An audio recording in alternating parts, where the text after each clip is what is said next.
And let's bring in Reggie Rucker now. Reg, let's talk a little bit about today's game. And, you know, you always talk about progression, how teams get better and better, and then finally they figure it out. And as hard as it is to say they lost today, it was kind of a good loss. I know that's not a good thing to say, but it was a good loss.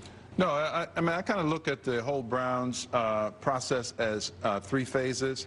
The first phase is retooling, and that's acquisition of players, a new system, etc. The second phase of that quite naturally become competitive, okay? They are now legitimately competitive football team in the National Football League. Then the third phase is winning, and that's where we go from here, and Colt McCoy has given them that opportunity to do that. Before we go negative, that was what I was going to go into. Obviously, with the quarterback, in a second half where the Jets really did what they wanted to do offensively, that kept Colt off the field.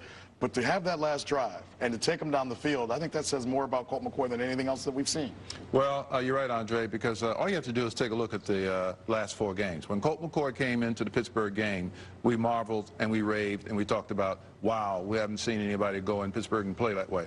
Okay, he beats New Orleans, all right? He beats New England Patriots, and let's say it like it is. Despite the fact they lost, they should have won this game in overtime today. All right, what is the one common denominator in all of that, fellas? Colt McCoy.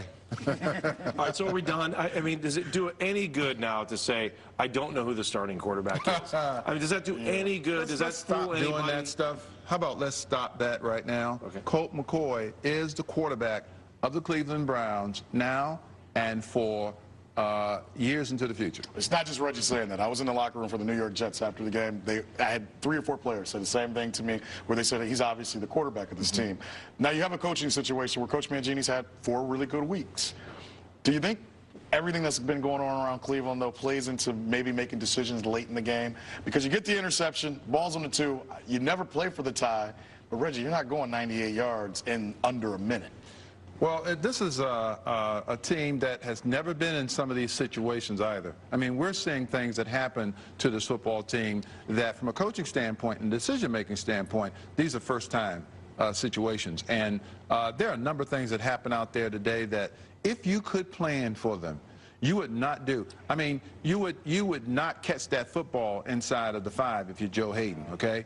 You would probably not throw the pass on first down. I mean, you'd run that thing, and you'd let me come on here and say, the Browns beat the Jets 20-20. Because I was all set with that, okay? And they messed that up for me. So Eric Mangini, and the one call that we can debate, and it's fun to do, and I thought about this as I was watching it happen, and I'm not saying this because we're here. I said, let's go for 2. Yeah. Let's go for 2. Now, that's easily said than done. And I think the players in the locker room would have been okay if you lose that way. Right. And knowing how the second half of the game went, and that's the only reason I would have said go for 2, because the Jets dominated the second half, and you still had a chance. So at that point in time, it's like, why not go for it? You're at home. You know you're playing a team that has a great defense. They've got all those weapons. It wouldn't have been a bad move. No, and you hadn't gone for 2. I don't know if the Jets had anything on tape that they could have defended this. You would have been able to spring something on. Everybody has that one play, that one go-to play.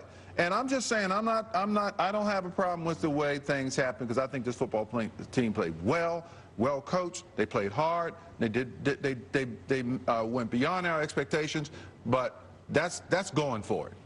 All right, but here's the point. You always talk about the golden rule. I always talk about the bar. And the bar was so low. Think about what we're arguing about tonight. We're arguing about a guy making an interception rather than not making an interception, the chance to go for 2 to win a game. And so far, I think it's just all good, because the bar is here, and let's hope it gets up there, right? No, you're absolutely right. And we're talking about Monday morning quarterbacking against the very elite teams in the NFL. We're not talking about the Jacksonvilles of the world, the Kansas Cities and the Detroits. No, we're talking about New Orleans, New England, and the New York Jets, and it doesn't get any better than that. And the Cleveland Browns stood there toe-to-toe and gave them everything that they asked for and more. All right, let's move forward. And now you talk about some of the schedule. They go to Jacksonville next week, a team they should play with, a team that won on a Hail Mary pass today. I want to talk about some individual players. Joe Hayden